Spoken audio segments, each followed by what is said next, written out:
suis vraiment content de constater que la salle que vous avez choisie est trop petite. Mais je le dis sous forme d'anecdote parce que c'est de plus en plus fréquent.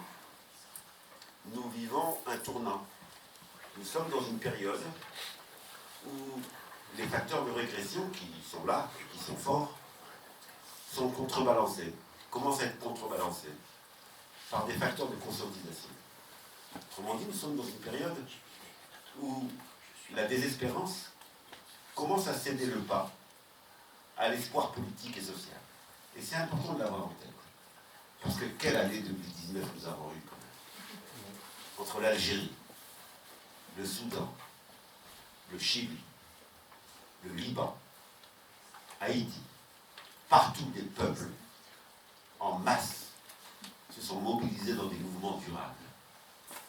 Bien entendu, on ne peut pas limiter la réalité à cela. En face de cela, il y a eu les réactions. Coup d'État en Bolivie, répression de Macron ici avec les violences policières généralisées. Bref, nous sommes dans une période de l'entre-deux. C'est quelque chose de nouveau. Depuis 30 ans, nous étions en train de reculer. Depuis 30 ans, nous n'avions que de mauvaises nouvelles en mauvaises nouvelles. Pour la première fois, nous avons une contre-offensive des peuples. Et c'est important de l'avoir en tête parce que sinon, on ne comprend pas pourquoi des thèmes comme l'islamophobie ont été entretenus, travaillés par les classes dominantes, ont été diffusés, médiatisés par les dirigeants des différents grands pays impérialistes, européens ou aux États-Unis. En pleine lutte sur les retraites, alors que rien dans l'actualité ne le justifiait, on a eu un Macron qui vient nous faire un discours sur la sécession. C'est quand même extraordinaire. Y a-t-il eu un événement qui justifierait un discours sur la sécession? Un discours où de nouveau on va parler des musulmans de ce pays? Non.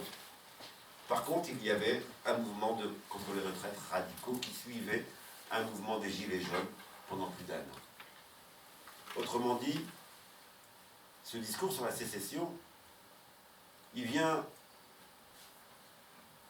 il succède à des discours anciens, rappelez-vous, le communautarisme, le djihadisme, le repli, bref, des discours qui, depuis 30 ans, diffusent l'image de nos concitoyens musulmans comme étant des problèmes, une logique de problématique. Le musulman est un problème, de danger, ça n'est pas qu'un problème, c'est un danger, et troisièmement, c'est un ennemi de l'intérieur. C'est un danger qui, en plus, est français. C'est pas simplement quelqu'un d'étranger, il est en nous. Vous imaginez la dimension angoissante que cela constitue. Et pour comprendre la place de l'islamophobie dans les stratégies aujourd'hui des classes dominantes, il faut avoir en tête ces 3 dimensions.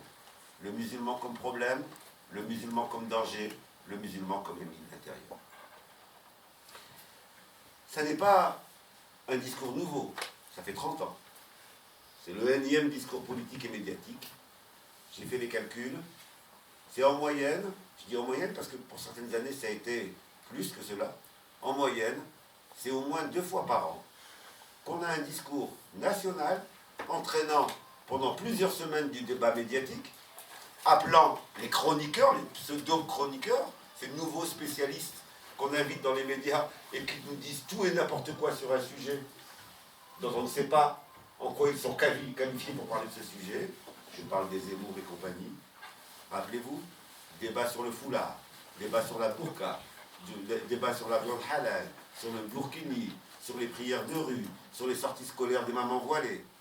Bref, depuis 30 ans, le peuple de ce pays est assommé de débats qui viennent d'en haut, présentant leurs concitoyens, leurs voisins, leurs amis, leurs camarades de travail comme étant un problème, un danger et un ennemi de l'intérieur. C'est un discours qui vient d'en haut. L'islamophobie, en France, n'est pas une réaction spontanée des classes populaires. Elle est une production idéologique venant de discours étatiques et médiatiques, mais qui, comme ça dure depuis 30 ans, commence à imbiber une partie de la société. Autrement dit, c'est une islamophobie d'en haut qui, au bout de 30 ans, commence à devenir une islamophobie d'en bas. Et c'est important de l'avoir en tête parce que la responsabilité, elle est bien entendu, en haut. Cela fait 30 ans. Ça a commencé avec le débat à Creil en 1989, la première affaire du foulard, elle date de 89 à Creil, et depuis, ça n'a pas cessé. À chaque fois, le scénario est le même. Première étape du scénario, un homme politique, une institution, un soi-disant chroniqueur, lance un débat où la République serait en danger, l'école serait en danger, le droit des femmes serait en danger. Qu'est-ce que les musulmans du pouvoir dans ce pays? Ils mettent en danger tout. Seconde étape du scénario, on ne donne pas la parole aux premiers concernés. Autrement dit, ce sont des objets parlés et non des sujets parlants. Le plus beau a été au moment du vote sur l'affaire du foulard en 2004, où on a vu tout le monde parler du foulard, mais on n'a jamais donné la parole à une femme qui porte le foulard.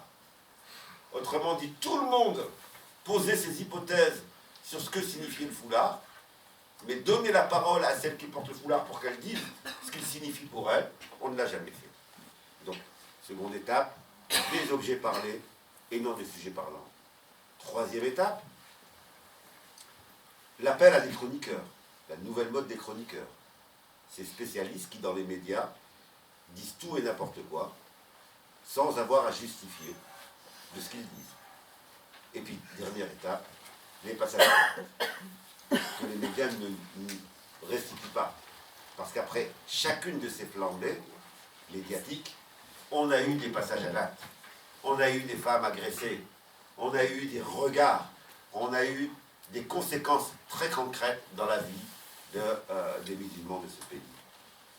Alors, si on a ça en tête, du coup, il faut qu'on creuse ce que signifie l'islamophobie. Pour le faire, je pense qu'il y a 4 grandes dimensions à avoir en tête. D'abord, rappeler et préciser théoriquement ce qu'est le racisme et le racisme d'État. Deuxièmement, inscrire cette nouvelle forme du racisme dans ses contextes politiques, économiques, géostratégiques. Troisièmement, clarifier les fonctions de ce nouveau visage du racisme. Et enfin, nous poser la question de ce qu'il est nécessaire de faire si on ne veut pas que notre société trouve un nouveau bouc émissaire et détourne nos combats de leur véritable réalité. Alors, qu'est-ce que le racisme? Excusez-moi de revenir à des éléments de base. Tout le monde pourrait considérer qu'on est au clair sur ce que c'est que le racisme. Mais il y a tellement de définitions idéalistes du racisme qui sont diffusées dans les médias qu'il est nécessaire de revenir à quelques éléments de base. Première idée fausse, on nous dit que le racisme a toujours existé.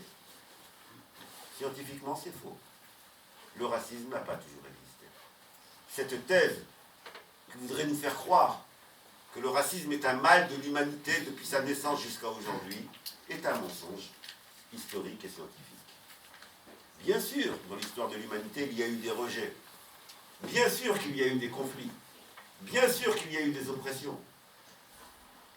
Mais jusqu'à une certaine époque, ces rejets, ces oppressions, ces conflits n'étaient pas intégrés dans une idéologie qui hiérarchisait l'humanité en fonction de l'appartenance réelle ou supposée à une race. Autrement dit, il a fallu attendre un certain moment pour que l'on théorise le racisme. Et ce moment, c'est quand? C'est au moment de l'apparition d'une société particulière qui est le capitalisme.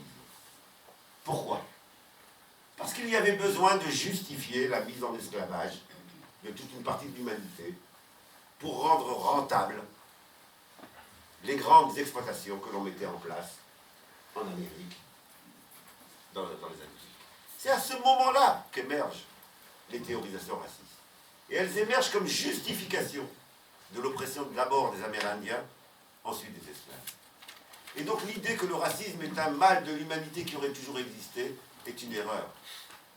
Quand on fait cet amalgame-là, on confond les oppressions, les désaccords, les rejets du passé, avec une forme particulière qui a théorisé cela, ce qui va d'ailleurs conduire au nazisme, et ce n'est pas un hasard que c'est en Europe que cette dimension-là apparaît. Second élément essentiel à avoir en tête, le racisme, c'est 3 niveaux. C'est un terme qui évoque 3 niveaux. Il faut prendre en compte, c'est pas l'un ou l'autre, c'est les 3 à la fois. D'abord, le racisme, c'est une dimension idéologique. C'est-à-dire la hiérarchisation des êtres humains en fonction de l'appartenance à des races, bien entendu supposées, parce que les races n'existent pas. Cette idéologie-là, elle apparaît avec le capitalisme, elle va prendre des formes différentes ensuite, elle va se justifier différemment, mais ce qu'il y a de commun à tous les racismes, c'est cette hiérarchisation. Mais le racisme n'est pas que cela. C'est également, second niveau, un certain nombre de représentations sociales. Autrement dit, des images de l'autre qui m'amènent à ne pas le considérer comme moi-même, comme mon égal. Et ces images, eh bien, même si je ne suis pas idéologiquement raciste, voilà, je suis antiraciste, mais je peux hériter d'images qui m'amènent à ne pas considérer mon semblable comme étant mon semblable. D'où nous viennent ces images? Nous en avons tous. Des milliers dans nos têtes. Elles nous viennent d'où? De l'histoire de nos sociétés. Et en particulier, les sociétés qui ont été pendant plusieurs siècles esclavagistes, coloniales, ont diffusé des images de ceux qui sont nos concitoyens aujourd'hui, les Noirs, les Arabes, les musulmans, qui sont des images qui ne les mettent pas au même niveau que nous. Autrement dit, il y a dans l'imaginaire collectif un certain nombre d'images qui peuvent se réveiller parce qu'elles font partie de cette histoire et qu'elles n'ont pas été déconstruites. Il faudrait faire un travail de déconstruction de ces images, de les enlever de nos têtes pour qu'elles ne puissent pas revenir. Or, ce travail n'a pas été fait. Et troisième niveau du racisme, le racisme, c'est des actes. C'est le passage à l'acte. Ce qu'on appelle les discriminations, c'est le racisme en acte. Le racisme, ce n'est pas l'un ou l'autre. C'est une idéologie, des représentations et des actes. C'est important d'avoir ça en tête parce que c'est ça qui va nous permettre de saisir comment mener la lutte antiraciste. Si j'oublie une de ces dimensions-là, j'oublie une des dimensions de la lutte antiraciste. Ce qui est essentiel, c'est l'importance de ne pas se focaliser uniquement l'idéologie.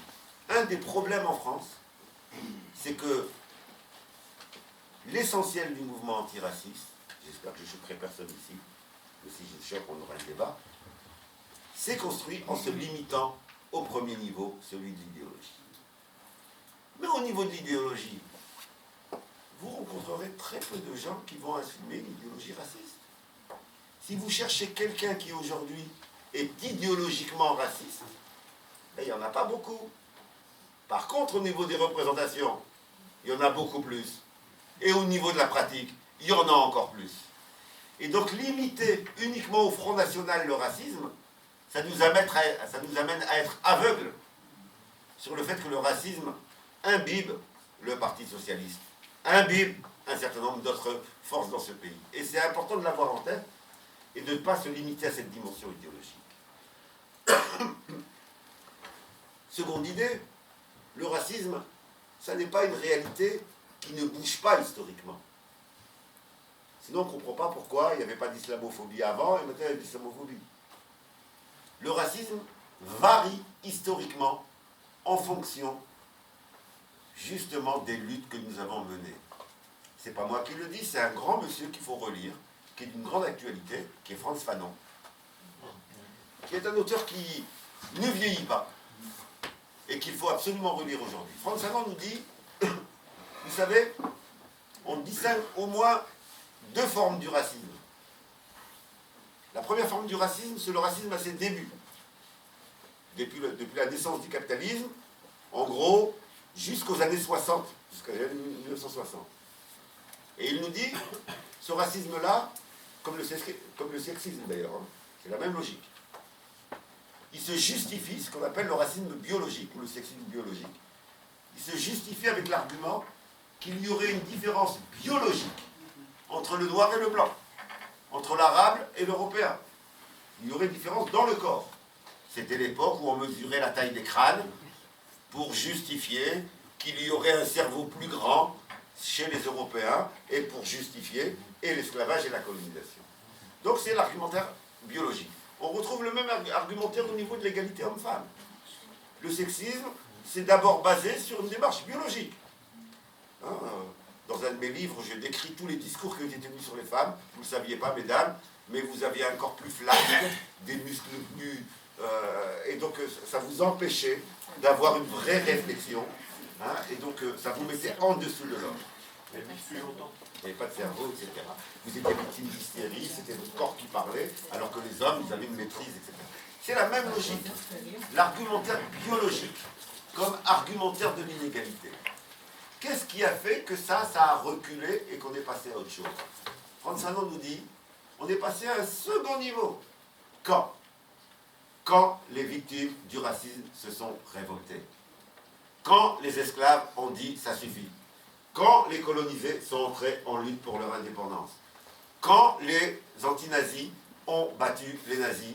Quand les résistants ont pris les armes. À ce moment-là, en 1945, nous dit-il, et plus encore dans les années 60 avec la décolonisation, il n'était plus possible d'argumenter le racisme sur une base biologique. Certains ont cru que le racisme allait disparaître. Et Frantz Fanon dit, attention, le racisme comme outil du capitalisme ne disparaît pas, si le capitalisme subsiste, il change de forme. Et il va prendre quelle forme? Frantz Fanon nous dit, il prend une forme qui s'appelle le culturalisme. Le culturalisme, on ne va plus dire que c'est la biologie qui distingue les gens, on va dire c'est les cultures. Donc il n'y a plus des corps inférieurs et des corps supérieurs, il y a des cultures inférieures et des cultures supérieures. Et donc, au courant, à partir de la décennie 60, on va donc avoir toute une série de théorisations justifiant l'idée de culture supérieure qui doivent donc aider les inférieurs à se civiliser. En France, ça va donner la théorie de l'intégration. On va demander à ceux qui arrivent, qui viennent de cultures inférieures, de s'intégrer. Ce n'est pas l'égalité le problème, ce n'est pas les conditions de vie le problème, ce n'est pas le fait qu'ils vivent dans des ghettos, c'est pas ça le problème. Le problème, c'est qu'ils n'ont pas fait assez d'efforts pour s'intégrer. C'est du culturalisme. Le fait qu'une bonne partie de la gauche ait repris ce discours sur l'intégration est significatif des faiblesses de ce qu'on a appelé l'antiracisme dans ce pays. Et puis, donc Frantz Fanon s'en arrête là. C'est donc la révolte qui va provoquer cela. Et en ce qui me concerne, je considère qu'on est dans une nouvelle étape, un troisième âge du racisme, qui est encore du culturalisme, mais du culturalisme qui va cette fois-ci se centrer sur la dimension religieuse. On n'ose plus affirmer qu'il y a des cultures supérieures et des cultures inférieures, mais on va dire qu'il y a des religions contradictoires avec la modernité et des religions qui sont compatibles avec la modernité. Plus exactement, quasiment toutes les religions sont compatibles avec la modernité, sauf une, l'islam. Et c'est le culturalisme recentré sur la dimension religieuse. Et donc on a bien une dynamique des formes historiques du racisme, qui là aussi est le résultat des luttes. C'est parce que les travailleurs immigrés dans ce pays et leurs enfants à partir de la marche de 83 ont balayé les discours sur la hiérarchie culturelle, la hiérarchie des cultures. C'est parce qu'un certain nombre de travaux scientifiques, théoriques, sociologiques sont venus démontrer que ça ne voulait rien dire que de dire qu'il y a des cultures supérieures et des cultures inférieures, qu'on est passé à un troisième niveau. Je dirai un peu plus tard comment on est passé à cela. Donc c'est important d'avoir en tête ces définitions du racisme Parce que si on continue à parler du racisme comme étant l'homme n'aime pas l'homme, etc., on ne comprend pas pourquoi ça perdure. Ce sont des productions politiques, des productions qui viennent d'États, qui viennent d'institutions. Alors, dans le thème, il y a islamophobie et racisme d'État. Qu'est-ce que le racisme d'État? D'abord, le racisme d'État est un racisme. Il y a un problème.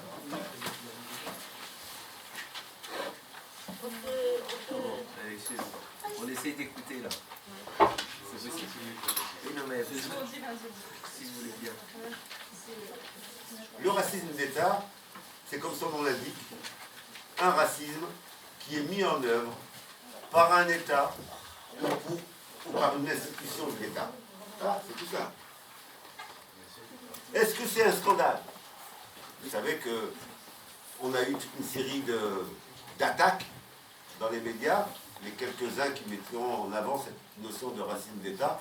On a dit c'est scandaleux, c'est inadmissible de dire que l'État pouvait avoir des pratiques racistes. Pourquoi cela? Parce que dans la Constitution française, il était indiqué que l'État ne faisait pas de distinction de race. Et donc, comme c'était écrit, ça ne pouvait pas exister. Il y avait... Alors, c'est important de donner quelques exemples pour montrer que c'est bien une réalité. D'abord, quelques exemples du passé. Est-ce que le racisme d'État existait dans le passé? Ben oui. Qu'est-ce que c'est que le Code noir? Le Code noir est un code officiel qui déterminait la manière dont les maîtres pouvaient se comporter avec leurs esclaves. Et ça a parcouru non seulement la période de la royauté, mais également la période républicaine. Autrement dit, dans ce code, il était indiqué de manière très claire combien de coups de fouet on pouvait donner à l'esclave. L'État définissait des règles dans le rapport aux esclaves. Le code de l'indigénat. La République, censée être unitaire, qui colonisait, déterminait l'existence d'un double droit. Le même délit en Algérie que faisait mon collègue n'avait pas la même conséquence. On faisait le même délit tous les deux. On n'a tous les deux pas respecté l'ordre du contremaître. Eh bien, on n'avait pas la même peine. Et le code de l'indigénat déterminait des peines différenciées en fonction que l'on était citoyen français ou indigène français. Et donc, on avait un État qui avait un double droit. Ce double droit, eh bien, on verra tout à l'heure qu'on a aujourd'hui des situations qui sont similaires. On a une loi sur le sol, une loi spécifique pour une partie de la population. C'est exactement la situation de double droit. Quelques exemples présents maintenant. Parce qu'on pourrait dire, oui, M. Bohama, arrêtez de ressasser le passé, il faut oublier le passé. Maintenant, on va regarder vers l'avenir, arrêtez de toujours parler du passé. Est-ce que le racisme d'État n'existe que dans le passé? Premier exemple que je voudrais donner, les emplois réservés. Ce n'est pas 1, 1000 ou 10 000 emplois. C'est un tiers des emplois en France. Près de 5 millions d'emplois. C'est pas rien. Interdit à nos concitoyens, nos voisins, nos amis, nos compagnons qui sont de nationalité étrangère. Avec toutes les conséquences que ça entraîne pour leurs enfants français. Et ce n'est pas des emplois de souveraineté nationale, parce qu'on pourrait dire après tout, quand même celui qui décide qui est à l'armée ou qui est dans les services secrets, c'est normal qu'il ne soit pas français. Non, non. C'est toute une série d'emplois qui n'ont rien à voir. D'ailleurs, quand il y a eu des luttes, on a bien vu que certains de ces emplois qui pouvaient se réouvrir pour les étrangers, eh bien, ne provoquaient pas de catastrophe nationale. Ça veut dire quoi, ça, très concrètement? Ça veut dire qu'il y a un État qui instaure un racisme légal. Ça s'appelle une discrimination légale. Et ça détermine des trajectoires, ça détermine des destins sociaux. Parce qu'effectivement, l'accès à toute une série d'emplois n'est pas ouvert pour certains. La loi sur le foulard de 2004. Voilà une loi écrite pour une partie de la population. Ça s'appelle du racisme d'État. Ils ont beau, après, pour la présentation, ils ont beau fait de l'appeler loi sur les signes religieux. En réalité, personne n'est dupe, même ceux qui l'ont écrit sont dupes. C'est une loi sur le foulard, c'est pas une loi sur les signes religieux. C'est pas un hasard que ce soit les femmes qui étaient touchées. Parce qu'il y a une dimension sexiste. Il y a une dimension sexiste aussi dans cette Alors, à chaque fois que nous avons un traitement d'exception, une loi d'exception, une diversification de la juridiction, nous sommes dans du racisme d'État. Les premiers à l'avoir montré, ce sont les militants noirs états-uniens, et en particulier un grand auteur qu'il faut relire, qui s'appelle Carl Michael, celui qui a théorisé la notion de pouvoir noir, et qui met en avant, qui pose la question suivante. Il dit, mais quel est le racisme qui m'embête? Est-ce que c'est simplement mon voisin qui ne m'aime pas? Voilà, j'ai un voisin, il me dit, j'aime pas les Arabes. Il dit, mais s'il ne m'aime pas, est-ce que ça m'embête? Dans l'idéal, ce serait bien qu'il m'aime bien. Mais ça ne me gêne pas dans ma vie.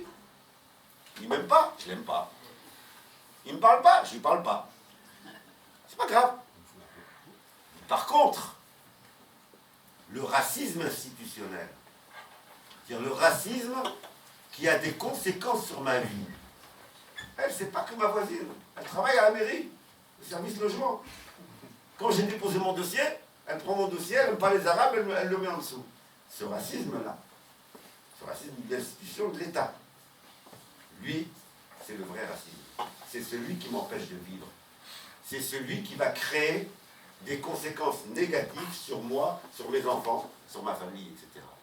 Et donc il appelle, justement, à distinguer le racisme individuel et le racisme institutionnel, en disant que la vraie question qui nous est posée, c'est le racisme institutionnel, c'est le racisme d'État. À chaque fois qu'on se focalise sur le racisme individuel, on se trompe de cible. On oublie que ce racisme individuel est lui-même le résultat, justement, du racisme institutionnel. Et c'est pour cela que la notion de racisme d'État, elle est essentielle. Ça n'est pas un hasard s'ils essayent de nous le faire abandonner. Vous avez des associations qui ont vu leur subvention être remise en cause parce qu'ils avaient parlé de racisme d'État. C'est pas un hasard. C'est que justement ce concept-là, il oblige à parler de la question politique, de ceux qui produisent réellement. C'est un racisme d'en haut. Et c'est important de l'avoir en tête. Si on a bien en tête ces définitions, du coup on peut revenir au contexte qui a fait naître l'islamophobie et qui l'a fait perdurer. Je voudrais souligner au moins 3 dimensions de ce contexte. La première dimension, c'est une dimension liée aux mutations de l'immigration. Ce qui bouge dans l'immigration. Donc c'est une mutation de type sociologique. Et commencer par rappeler, en empruntant au sociologue que tu as cité, Abdelmalek Sayad, la fonction de l'immigration dans la société française historiquement. Sayad nous dit, le bon immigré pour les dominants, jusqu'à une époque récente, et ce qui les embête, c'est qu'aujourd'hui, les enfants ne veulent plus jouer cette fonction-là, ils ne l'acceptent pas. En fait, même les parents ne l'avaient pas accepté, mais les enfants de manière plus massive, a 3 caractéristiques.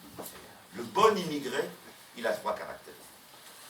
La première caractéristique, c'est qu'il est invisible. Vous aurez compris en quoi le foulard, ça vient gêner. Ça visibilise une population qu'on a voulu invisibiliser.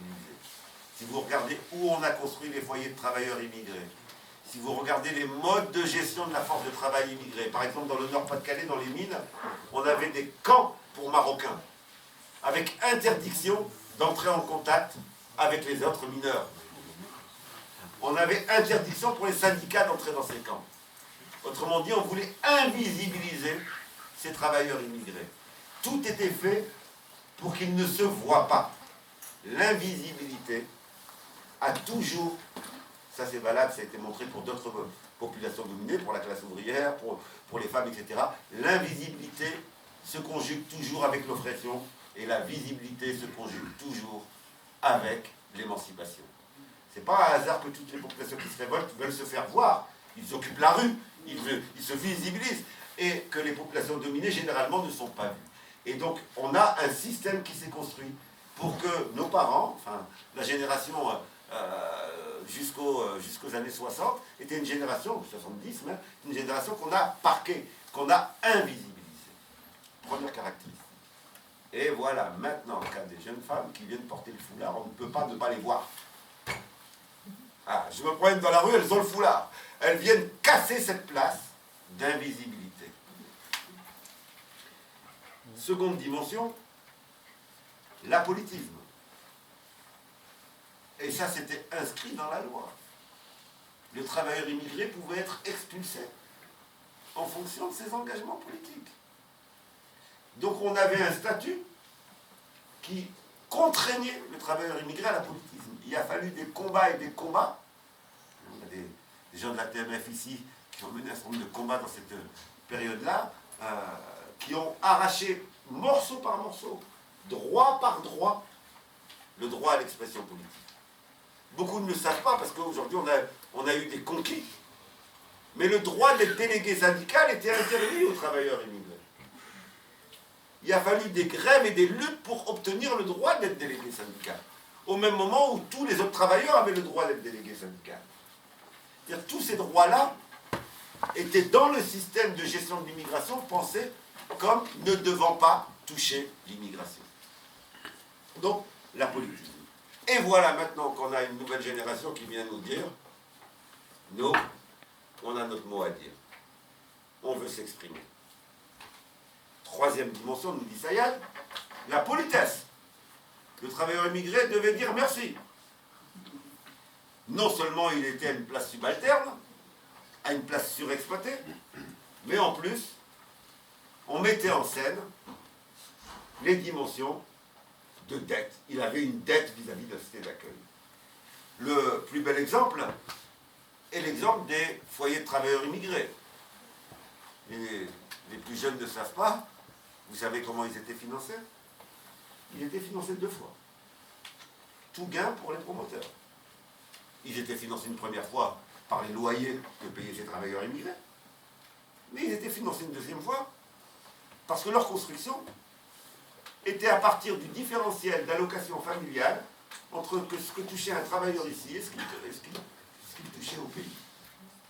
Autrement dit, il cotisait exactement comme tous les autres travailleurs, mais une partie de sa cotisation servait à construire son logement que, en plus, il payait en termes de loyer. Et quel était le mode de gestion de ces foyers? Un mode de gestion militaire. Les anciens d'Algérie ont été recrutés comme gardiens, concierges, animateurs dans ces foyers. Et il a fallu une grève qui a duré plus d'1 an, et même plusieurs années. La grève qu'on a dit des foyers Sonacotra, mais ce n'était pas que les Sonacotra, c'était plus large. Hein, donc voilà ces travailleurs qui étaient cantonnés, qui ont pris le risque d'entrer en grève en refusant de payer leur loyer et qui ont obtenu que cela s'arrête. Donc on a bien cette dimension de politesse qui était présente. Et voilà qu'on a une nouvelle génération qui dit « mais moi je suis français, j'ai pas à être poli, j'ai pas à dire merci, je suis chez moi, j'ai des droits ». Est-ce que le rapport dans l'immigration, le rapport à l'islam a changé? Puisque vous entendez aujourd'hui, oui, mais cette nouvelle génération, justement, alors que pendant longtemps on a dit, les parents étaient arriérés, les enfants, ça y est, ils sont intégrés. On a dit ça longtemps. Maintenant on dit l'inverse. Maintenant vous prendrez le discours, les parents ils étaient bien, c'est les enfants qui ne sont pas bien. Et on va nous dire aujourd'hui qu'ils ne sont pas bien. Pourquoi? Parce qu'ils ont un islam provocateur, un islam survisibiliser un islam politisé. Est-ce que le rapport à l'islam a changé? D'abord, il faut arrêter de mépriser les parents. Considérer que les parents avaient un islam honteux, c'est ne rien comprendre à la réalité. Ces parents avaient un islam, un rapport à l'islam, qui était un rapport à l'islam lié à leur place dans la société. C'est parce que tout était fait pour qu'ils se considèrent comme étant provisoirement ici, comme devant repartir. Toutes les familles ont connu ça, on va rentrer au pays. Comme devant repartir, qu'un certain nombre de besoins étaient mis entre parenthèses. Si je pense que je suis en France pour 10 ans, je ne vais pas demander une mosquée. Je suis en France pour 10 ans, la mosquée elle est au pays. Ils n'étaient pas moins musulmans que leurs enfants. Ils avaient juste un rapport à l'islam qui était lié à la construction politique de leur dimension provisoire en France. Et c'est ça qui va changer. C'est ça qui va changer. J'ai l'habitude de donner un exemple personnel là-dessus, que j'ai appelé dans un de mes ouvrages le syndrome de la djellaba. Quand j'étais petit, mon père, dès qu'il rentrait du boulot, il était, comme beaucoup de pères de l'époque, un gladiateur, on appelait ça un gladiateur, c'est-à-dire il était manœuvre, quoi. C'est le boulot qui tuait physiquement. Dès qu'il rentrait, ça djellaba, ça y est, je me repose. Et puis parfois il fallait descendre la poubelle. Qu'est-ce qu'il faisait pour descendre la poubelle? Il enlevait sa djellaba, il remettait son costume de ville, surtout ne pas être visible. Ne pas poser de problème. De toute façon, je ne suis pas là pour longtemps, je vais rentrer au pays dès que je peux, etc. Quand j'ai commencé à pouvoir descendre les poubelles, ben, je ne pensais pas enlever ma djellaba. Spontanément, je prenais la poubelle et je la descendais avec ma djellaba. Parce que moi, j'avais grandi ici, j'étais chez moi. L'idée, avait pas d'idée du retour. Et on voit bien que ce qui change, ça n'est pas le rapport à l'islam. Ce qui change, c'est le rapport d'intériorité à la société française. On aurait pu avoir dans les années 80 des articles, des débats dans les médias disant le fait qu'ils demandent des mosquées et des carrés musulmans, c'est le signe de l'enracinement dans la société française. Ouais, chouette, ils sont français. On n'a pas eu ça. Je me souviens, dans l'IB, il était écrit demande de mosquée, demande de carré musulman, 2 points, échec de l'intégration, point d'interrogation. On aurait dû dire réussite de l'enracinement. Je ne demande pas des carrés musulmans si je ne pense pas être enterré ici. Et donc on a bien là quelque chose qui était de les renvoyer à l'extériorité. Troisième dimension, toujours sur l'imitation de l'immigration, ça a été le fait que les enfants vont constater qu'ils ne sont pas traités à égalité avec leurs collègues d'école qui ne sont pas issus de l'immigration. Ça arrive quand? Ça arrive dans les années 80. C'est pas un hasard que la marche pour l'égalité arrive à ce moment-là. 1983, c'est quoi? Ils ont quel âge les enfants des Français après les indépendances? Ils ont 20 ans. Ils ont 20 ans, l'indépendance de l'Algérie c'est 62, la marche pour l'égalité c'est 83. C'est lorsqu'ils arrivent à l'âge adulte, ou à l'âge adolescent, lorsqu'ils arrivent sur le marché du travail, sur le marché du logement, sur le marché des loisirs, donc quand ils commencent à vouloir aller en boîte, à vouloir avoir un appartement, à rechercher du boulot, qu'ils constatent quoi? Ben, qu'ils n'ont pas le même traitement que Jean-Pierre et Jocelyne avec qui ils ont grandi. Qui eux-mêmes sont des quartiers populaires, donc sont exploités, eux-mêmes c'est la galère, mais pour eux, c'est la galère plus la galère. Et là, effectivement, on a une perception de leur place particulière dans la société. Est-ce que cela est dû au hasard? Cela n'est pas dû au hasard. Cela est lié à ce que les économistes appellent la segmentation du marché du travail. Autrement dit, en précarisant une partie de la population, en la discriminant, on la contraint à aller dans certains emplois, à rabaisser leurs prétentions en fonction de leur diplôme, et donc ils acceptent des emplois qu'ils n'accepteraient pas. Et donc on a aujourd'hui toute une série, on peut classifier les industries dans lesquelles on a des gens qui sont pourtant français, mais parce qu'ils sont issus de l'immigration, eh bien, sont destinés à ces emplois. C'est ce que j'ai appelé la tendance à la coloration des secteurs industriels. Veilleurs de nuit, restauration, bâtiment, surveillance, sous-traitance, vous avez toute une série, femmes de ménage, etc. Vous pouvez retrouver ces mots. Et enfin, dernière mutation dans l'immigration, qui va, si je dis tout ça, c'est que tout ça va jouer dans l'utilisation de l'islamophobie. Dernière dimension, c'est que tout cela va signifier aussi que ça devient insupportable dans certains secteurs. Alors, c'est ce que j'appelle la révolte des quartiers populaires, qui n'est pas à un moment donné. On a connu la grande explosion de novembre 2005. Tout le monde a considéré que ça s'était arrêté après. D'abord, c'est une erreur. Novembre 2005, ça a été le summum. Je rappelle, 400 quartiers populaires explosent pendant 21 jours. La plus grande révolte populaire depuis la Commune de Paris. Et pourtant, un an après, on n'en parle plus. Assez récemment, dans un quartier populaire, je débattais des gilets jaunes, et les jeunes me disaient, mais nous, à la fois, ils sont sympathiques, mais on ne se sent pas concernés. C'est lointain. Et quand je leur ai dit, mais vous savez, les gilets jaunes, ça a commencé en novembre 2005, tout de suite, c'était « Ah ouais !» Ils faisaient le lien. Et ça, c'est important de l'avoir en tête, parce que cette révolte des quartiers populaires va signifier la peur de la classe dominante, et l'islamophobie va s'accélérer à partir de ce moment-là.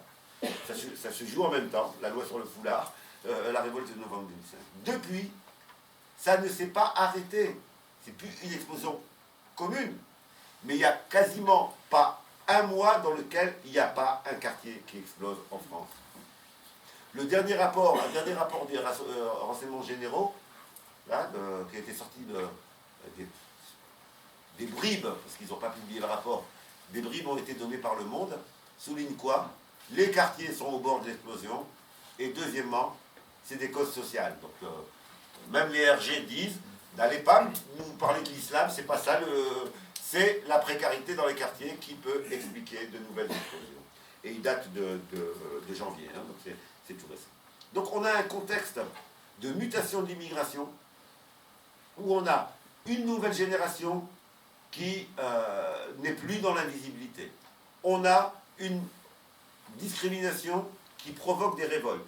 Et on a troisièmement, un rapport au droit d'être musulman qui n'est plus, on va dire, dans l'invisibilité. Ces trois dimensions-là vont faire qu'il y a eu besoin de l'islamophobie. J'y reviendrai. Second élément du contexte. Le contexte idéologique. Pour bien le saisir, il faut prendre en compte, à mon avis, les travaux d'un grand auteur, un auteur marxiste, qui s'appelle Gramsci. Gramsci qui nous disait, vous savez, en situation de domination, ça n'est pas que la force physique qui gagne. À chaque fois qu'il y a eu juste un affrontement physique, les dominés ont toujours gagné. Et donc, on aurait tort de penser que c'est uniquement le combat physique. Ça se passe d'abord au niveau des idées. Et il nous dit, les classes dominantes à la fois répriment, bien sûr, mais aussi font de la propagande, ce qu'il appelle la dimension idéologique, pour que les dominés ne comprennent pas la réalité. C'est ce qu'il appelle le combat pour l'hégémonie culturelle. Les luttes sociales se battent, se gagnent à la fois par la lutte physique et par la dimension de l'idéologie. Or, pourquoi je vous parle de ça? Ben parce qu'il y a une force politique qui a très bien compris cela. et qui n'a pas hésité à aller rechercher, au même moment où à gauche, on parlait d'intégration, on parlait de danger djihadiste, on parlait de tout ça, cette force-là, elle n'a pas hésité à aller chercher les travaux de Gramsci. C'est l'extrême droite. Deuxième congrès du Front National, c'est quoi le mot d'ordre? Bruno Maigret dit « Il nous faut développer un gramscisme de droite ». Ils ont été lire les auteurs qui parlaient de transformation sociale progressiste pour les récupérer à leur fin. Et c'est quoi le programme qui est dessiné à ce moment-là? Maigret dit « Nous devons imposer nos thèmes, nos mots et nos logiques de raisonnement ». J'insiste y compris sur le terme « mot ». Nous devons imposer nos mots. Et il précise par exemple, si nous réussissons à ce que la société française ne parle plus d'inégalité sociale et de classe sociale, mais d'identité et de crise de l'identité, nous aurons gagné. Quelques années plus tard, Laurent Fabius du Parti Socialiste dit « Le Front National pose des bonnes questions, mais apporte des mauvaises réponses ». Autrement dit, il reprend les mots, les problèmes, les logiques qui étaient avancés par le Front National. C'est ce que j'ai, avec Pierre Thévagnan, appelé le processus de l'eupénisation des esprits, qui a touché non seulement la gauche, mais y compris une partie de l'extrême gauche. Des thèmes ont été repris, etc. Les deux méthodes qui sont proposées à ce moment-là sont les méthodes suivantes. Premièrement, imposer de nouveaux mots. Et il donne comme exemple l'identité nationale, la culture française, la nation. Il faut que ces mots imprègnent le débat politique. Et il nous dit, secondo, il ne suffit pas d'imposer de nouveaux mots, certains, on n'y arrivera pas, donc il faut changer le sens de certains mots. Je ne vous rappelle rien. Quelques exemples. Club de l'horloge, dans ce groupe de réflexion d'extrême droite, c'est des penseurs d'extrême droite, qui disent « Nous allons », jusqu'à présent c'était une revendication de gauche, le droit à la différence. Les travailleurs immigrés s'est battus en disant « Nous sommes français et en même temps, nous avons une culture qui est la nôtre. Donc on veut respecter notre droit à la différence. » Eh bien, l'extrême droite va dire « Ah, on est d'accord, nous aussi on est pour le droit à la différence. » Mais qui est transformé en injonction à la différence. C'est le refus de la rencontre. C'est l'après. Second exemple, la laïcité. Voilà une extrême droite qui historiquement a toujours été contre la laïcité, qui d'un seul coup devient pour la laïcité. Bien entendu, en ayant transformé le contenu du mot. La laïcité, qui est historiquement un compromis politique et social qui a été obtenu pour respecter le droit au culte de religion qui était opprimé dans le passé, le droit des juifs, le droit des protestants, qui étaient opprimés par la religion dominante, et le droit des non-croyants.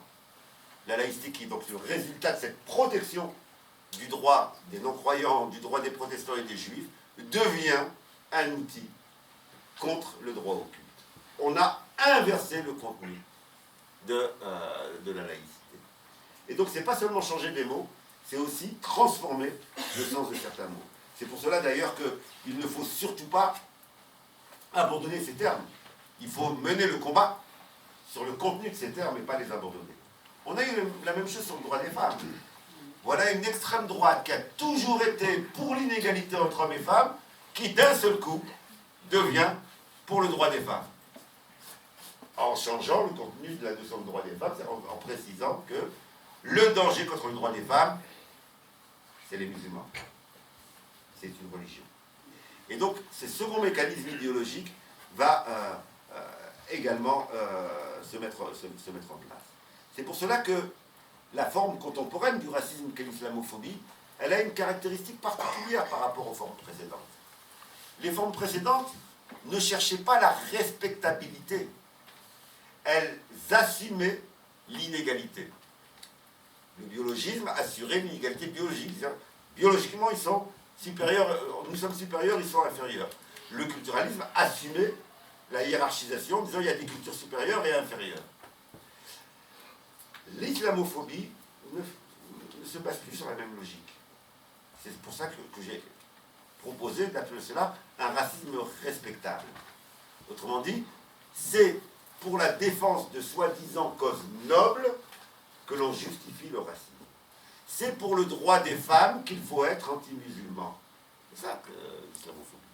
C'est pour sauvegarder la laïcité qu'on a le droit d'être islamophobe. C'est pour sauver les valeurs de la République qu'on a le droit. Il y a un vernis de respectabilité qui est mis devant, et c'est donc ce que j'ai appelé le racisme respectable. Troisième, bien entendu, ce passage-là, ce contexte idéologique-là, ça fonctionne en faisant basculer ces grands acquis sociaux que sont la laïcité, les droits acquis par les femmes et qui sont loin d'être l'égalité encore, de les faire basculer d'un registre à un autre. Qu'est-ce que la laïcité? C'est un acquis historique. Des gens se sont battus parce qu'ils ne supportaient pas que la religion chrétienne, au service des dominants, opprime les protestants, les juifs et les athées. Donc c'est le résultat d'un combat politique. C'est quoi les droits des femmes? C'est le résultat de combats politiques. Il y a des gens qui sont mobilisés, qui ont acquis des choses. Eh bien, on va faire passer cela de l'acquis politique à une dimension d'essence. C'est dans l'essence française. Les Français seraient spontanément pour le droit des femmes. Les Français seraient spontanément dans leur culture pour la laïcité. On le présente comme une caractéristique de la francité, quasiment. On voit bien qu'ils ne connaissent pas tous les Français. Hein, mais en tout cas, c'est présenté comme étant une caractéristique de leur culture. Et donc ceux qui n'ont pas cette culture-là, ceux qui viennent d'ailleurs, eh ben, ils sont automatiquement contre le droit des femmes. Et même quand ils disent qu'ils sont pour l'égalité homme-femme, en réalité, c'est des fourbes. Ils nous cachent. Et donc il faut qu'on fasse une enquête pour vérifier si c'est vrai. Même quand ils nous disent qu'ils sont pour la laïcité, c'est des fourbes. Il faut le vérifier. Et donc on voit bien que là, il y a une nationalisation de concepts politiques. C'est comme si le droit des femmes, c'était français. Le droit des femmes, c'est social. C'est un combat. C'est pas français. Il y a des Français de droite, des Français de gauche, des Français réactionnaires, des Français... ça n'a rien. Il n'y a pas une qualité de Français qui nous mènerait vers le droit des femmes ou une qualité de Français qui nous mènerait vers la laïcité. Et du coup, l'autre, celui qu'on a construit comme autre, le musulman, mais il reste quoi comme place pour lui? Eh bien, il est homophobe, il est sexiste, il est allergique à la laïcité, allergique à la République, etc. Si c'est des caractéristiques de la francité, ben l'autre, il est automatiquement l'objet de cette construction dans laquelle il a toutes les tares. Il porte le danger. Cela fonctionne, bien entendu, à partir de ce que Fanon avait appelé le culturalisme. Il y a 3 opérations dans le culturalisme. Première opération, une population que l'on regarde de manière culturaliste, on va l'homogénéiser. Autrement dit, tous les musulmans se ressembleraient. Voilà. Il y aurait un tout musulman, sans division entre eux, sans désaccord, sans sous-groupe, etc. Et donc, du djihadiste jusqu'à, je ne sais pas, jusqu'au salafiste, en passant par le musulman partisan de la théologie de la libération, tout ça c'est la même chose. Tous les musulmans c'est une seule entité. Imaginez qu'on dise ça à d'autres religions en France aujourd'hui. Imaginez qu'on aille demander à ce que les chrétiens d'extrême droite soient considérés exactement comme, je ne sais pas, comme les protestants ou comme d'autres chrétiens, etc. Donc on a une homogénéisation. Seconde opération, pour que ça fonctionne, il faut considérer que c'est ahistorique. Autrement dit que le musulman du Moyen-Âge et le musulman d'aujourd'hui, c'est la même chose. Pour toutes les autres religions, il y a une histoire, mais pour le musulman, il n'y a pas d'histoire. Et donc, qu'on aille de l'Antiquité à aujourd'hui, enfin des débuts de l'islam à aujourd'hui, on va considérer que l'islam n'a pas d'histoire, alors que le christianisme aurait une histoire, que le judaïsme aurait une histoire, etc.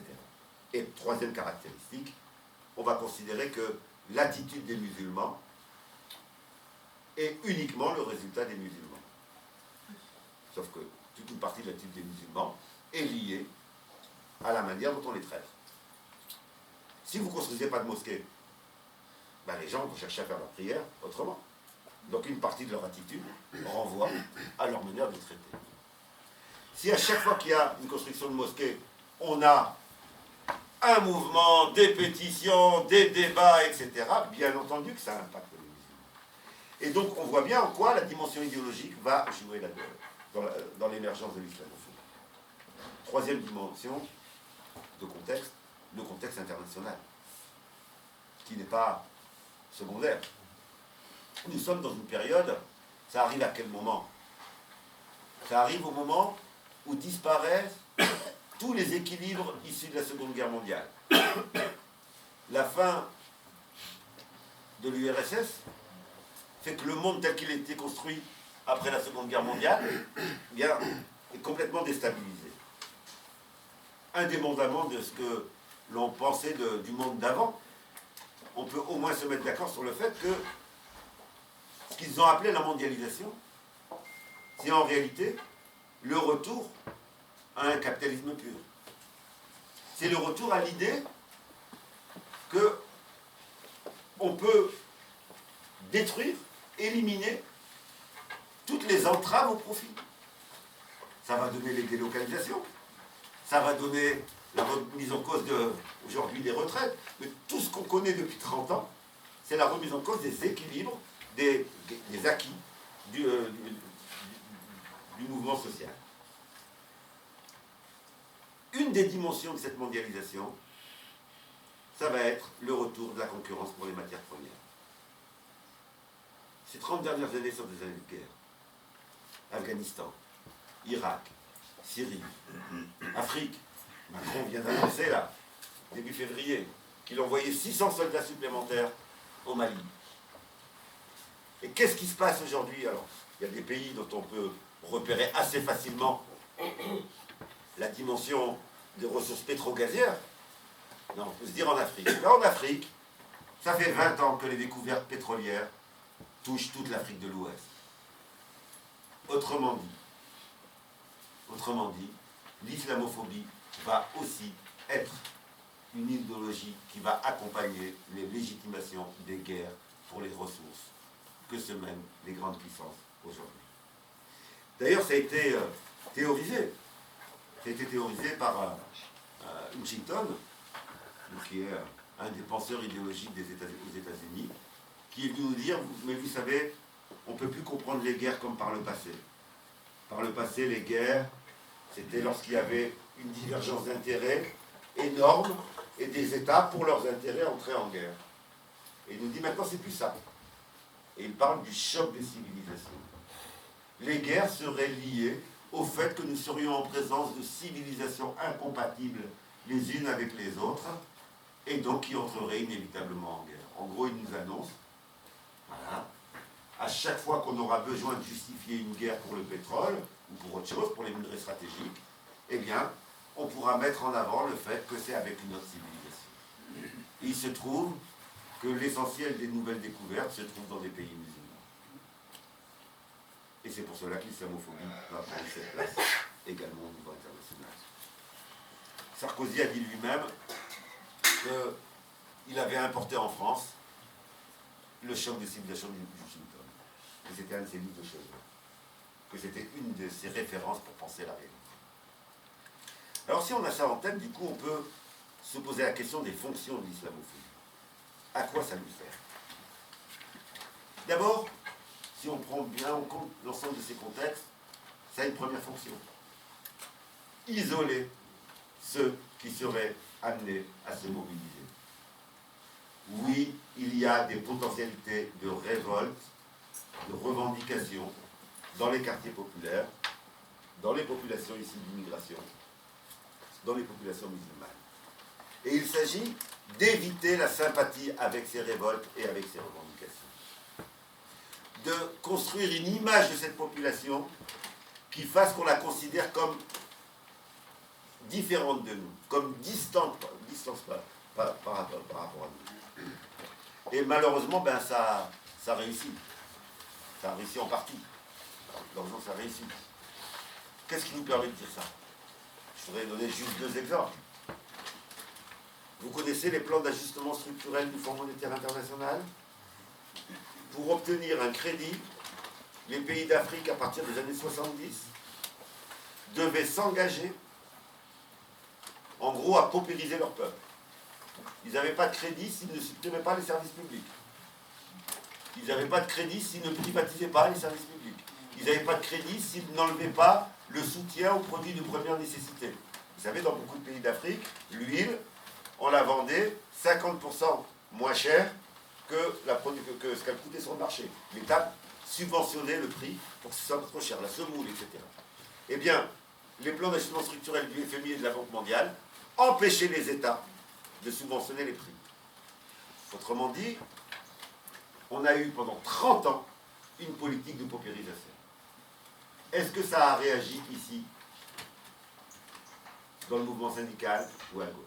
On ne l'a tout simplement pas vu ni abordé. Arrivent les mêmes plans, mais pour la Grèce. Et là, on commence à avoir des discours, c'est scandaleux, c'est inadmissible, etc. L'Union européenne, aujourd'hui, fait la même chose que ce qui a été fait aux pays d'Afrique pendant 30 ans. Et le silence, à ce moment-là, eh bien, a encouragé le fait que ça puisse s'appliquer ici. Mais on a un exemple encore plus frappant, les violences policières. Les violences policières. Depuis des décennies, ça endeuille nos quartiers. Depuis des décennies, des jeunes hommes, essentiellement, se font tuer dans les quartiers populaires. Ils ont toutes les mêmes caractéristiques. Ils sont jeunes, ils sont noirs ou arabes, ils habitent des quartiers populaires. Et on a eu, dans une grande partie de la gauche, un silence là-dessus. Il a fallu attendre que les gilets jaunes soient victimes de violences policières pour qu'enfin, on accepte qu'il y a un vrai problème systémique avec la police. Et qu'enfin, moi je suis très content de l'évolution, je peux enfin avoir des débats avec des gens qui refusaient le diagnostic. Ils avaient les oreilles immédiatement bouchées, ça n'existe pas, il ne faut pas exagérer, etc. Il y a un problème systémique avec la police dans ce pays. Les violences policières ne sont pas des bavures. Elles sont le résultat de choix politiques, de la manière aujourd'hui de gérer les manifestations, mais aussi de gérer la surveillance des quartiers populaires, de faire les contrôles aux faciès, de donner un certain armement à la police. Ce n'est pas le fait du hasard. Ces différents choix politiques conduisent à la mort de jeunes dans nos quartiers. Et bien, il a fallu attendre que ça touche une population plus large pour que ça puisse être reconnu. Et donc, on a bien cette fonction-là, qui est d'isoler, d'empêcher de considérer ce qu'il y a de commun dans les autres nations. Seconde fonction, produire des débats écrans. J'ai dit tout à l'heure que dans mon étude sur le cumul des débats sur l'islam, c'était 2 fois par an en moyenne, parfois 3, 4 fois par an dans certaines années, mais à chaque fois, ce qui est intéressant, c'est de regarder le contexte. C'est à chaque fois qu'il y a un grand mouvement social. D'ailleurs, je pense que le discours, ça a fait flop, hein, mais je pense que le discours de Macron sur la sécession, c'était dans l'espoir que ça fasse arrêter le mouvement des retraites. Et à commencer par le premier grand débat, qui était celui de 2004. Les gens l'ont oublié, mais en 2004, au mois de juin, les enseignants partent en vacances après 1 mois et demi de grève, et en disant, on reprend en septembre. Le débat éclate pendant l'été. Vous revenez en septembre, les enseignants sont divisés en 2 camps. Certains pour le foulard, certains pour pour ne pas exclure les jeunes filles portant le foulard, traitant leurs collègues d'islamophobes, et les autres, traitant leurs collègues de communautarisme, de danger pour la laïcité, etc. On a divisé un mouvement social en mettant en place un débat écran. Et bien si vous regardez, essayez de retrouver débat sur Burkini, vous verrez, vous tapez sur Internet, et vous regardez juste, hein, vous regardez les dates, et vous tapez dans Google Actualité. Et vous regardez et vous verrez, nous sommes à chaque fois face à un mouvement social. Autrement dit, l'islamophobie a une fonction de débat écran pour éviter, détourner l'attention des vrais problèmes de cette société et des vraies luttes de cette société. Troisième dimension, la production de la peur. L'islamophobie a une fonction de produire de la peur pour promouvoir une unité nationale au même moment où, bien entendu, l'unité nationale ne se justifie pas puisque c'est des classes sociales. Certains prennent des décisions qui appauvrissent d'autres et on voudrait qu'on soit unis là-dedans. Autrement dit, on a bien à ce niveau-là l'idée d'unir ceux qui devraient être divisés. Donc on veut unir les dirigeants et le peuple, ceux qui prennent des décisions qui remettent en cause nos retraites et les travailleurs. On voudrait unir ceux qui devraient être divisés et diviser ceux qui devraient être unis, dire diviser Mohamed et Jean-Pierre, dont la seule différence peut être une différence de croyance ou une différence de rite. Et donc on veut unir ceux qui devraient être divisés et diviser ceux qui devraient être unis. Et enfin, dernière fonction de l'islamophobie, produire du consentement à la guerre. On n'a plus eu de mouvement contre les guerres important depuis que l'islamophobie s'est banalisée dans notre société. Parce qu'à chaque fois, on nous a dit, mais quand même, c'est pour sauver les femmes afghanes, mais quand même, c'est pour protéger le peuple irakien, parce que tout seuls, ils ne peuvent pas, mais quand même, et on n'a plus d'opposition à la guerre. Il n'y a plus de mouvement anti-guerre dans ce pays. Et donc on voit bien que ça a servi à produire du consentement à la guerre. Avec eux, on est obligé d'intervenir, sinon ça va être le chaos. C'est ça qui est mis, qui est diffusé. Alors si on a, et je le soulignais tout à l'heure et je le répète, nous sommes, c'est pas une affaire du passé, hein, la France est sans doute la puissance, enfin c'est pas sans doute, la France est la puissance qui a le plus grand nombre de soldats en Afrique. La France est la puissance qui est présente dans le plus grand nombre de pays en Afrique. Autrement dit, nous vivons dans le pays qui fait le plus de guerres à l'extérieur et il n'y a pas de mouvement anti-guerre en face. C'est aussi lié à cette banalisation de l'islamophobie. Alors, que faire face à tout cela? Ben d'abord, l'importance pour nous tous de la bataille idéologique. Ne pas céder sur les mots. Il y a des mots qui sont aujourd'hui diabolisés, qu'on veut nous interdire d'utiliser. Le mot islamophobie, pendant longtemps, il a été mis en avant. On nous a mis en avant une Caroline Fourest qui est venue nous dire « Ah, l'islamophobie a été inventée par les mollahs iraniens. » N'importe quoi. On retrouve des traces. Le mot islamophobie, on le retrouve dans des textes du début du siècle par des administrateurs coloniaux, donc on ne peut pas dire que ça a été inventé par les mollahs iraniens. Le mot racine d'État, certaines personnes se sont vues attaquées en justice parce qu'ils ont utilisé le concept de racine d'État. Quand un État veut interdire certains mots, eh bien ça signifie que ces mots disent la réalité. Ne cédons pas sur les mots, continuons à parler d'islamophobie, continuons à parler de racine d'État, expliquant ce qu'il y a là-dessus. Secondo, c'est essentiel de visibiliser concrètement une opinion antiraciste, réelle, politique. Ça veut dire quoi? Ben, ça veut dire que, très concrètement, ce que vous faites ce soir, mais aussi, et ça commence à se développer, et c'est très bien, aussi être dans une réaction de visibilité.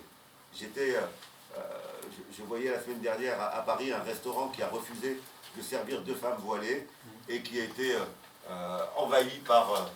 ils étaient une cinquantaine, donc ce n'est pas des milliers de personnes, mais qui ont été devant ce restaurant, gâcher une soirée.